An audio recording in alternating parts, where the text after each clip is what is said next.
হবিগঞ্জ ২৫০ শয্যা হাসপাতালে নেই করোনা শনাক্তের কিট এবং সরঞ্জাম। পিসিআর ল্যাব স্থাপনের অনুমোদন থাকলেও বাস্তবায়ন হয়নি এখনো। এদিকে নড়াইল হাসপাতালে নেই অক্সিজেনের পর্যাপ্ত সরবরাহ, যার ফলে দেশে করোনা বেড়ে যাওয়ায় দুশ্চিন্তায় আছেন এই দুই জেলার মানুষ।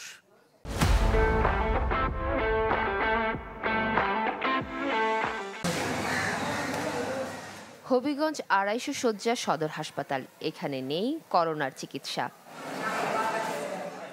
হাসপাতালের করোনা ওয়ার্ড সাধারণ রোগীদের দখলে, তার উপর নেই করোনা শনাক্তের কিট ও সরঞ্জাম। হাসপাতালের পিসিআর ল্যাব স্থাপনের অনুমোদন থাকলেও বাস্তবায়ন হয়নি, ফলে করোনা উপসর্গ নিয়ে আসা রোগীরা যাচ্ছেন সিলেট কিংবা ঢাকায়।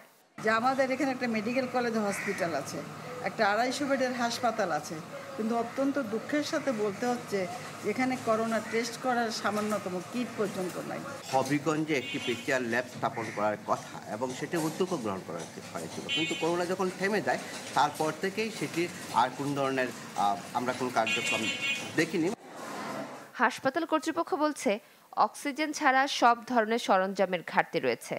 আসলে র্যাপিড অ্যান্টিজেন টেস্ট, যেটা দ্রুত সময় ডায়াগনোসিস করার একটা কিট, সেটা যদি পাই তাহলে হয়তো আমরা বলতে পারবো যে আমাদের কমিউনিটিতে হবিগঞ্জে বর্তমানে কোভিডের প্রকোপ কতটুকু।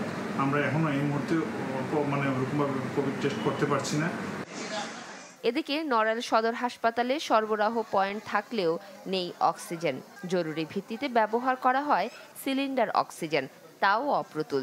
করোনার প্রকোপ আরও বেড়ে গেলে অক্সিজেন সংকটের দুশ্চিন্তায় নার্স, চিকিৎসকরা।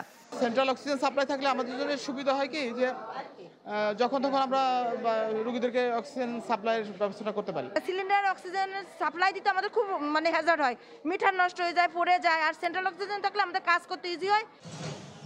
অথচ ২০২১ সালে বিশ্ব ব্যাংকের সহায়তায় ৪ কোটি টাকা ব্যয়ে ৫০০ লিটার হাই ফ্লো অক্সিজেন সরবরাহ চালু হয় এই হাসপাতালে। কয়েকদিন না যেতেই বন্ধ হয়ে যায় এর সঞ্চালন। ওই অক্সিজেন ট্যাঙ্কির থেকে লিকুইড অক্সিজেন সাপ্লাই যেটা ছিল, সেই ট্যাঙ্কিটার ত্রুটি থাকার জন্য সেখানে অক্সিজেন দেওয়া যাচ্ছে না। ওইটাতে অক্সিজেন রাখলে সে অক্সিজেন ব্যবহার না হলেও শেষ হয়ে যায়। মাফতুহা মিলি, চ্যানেল 24।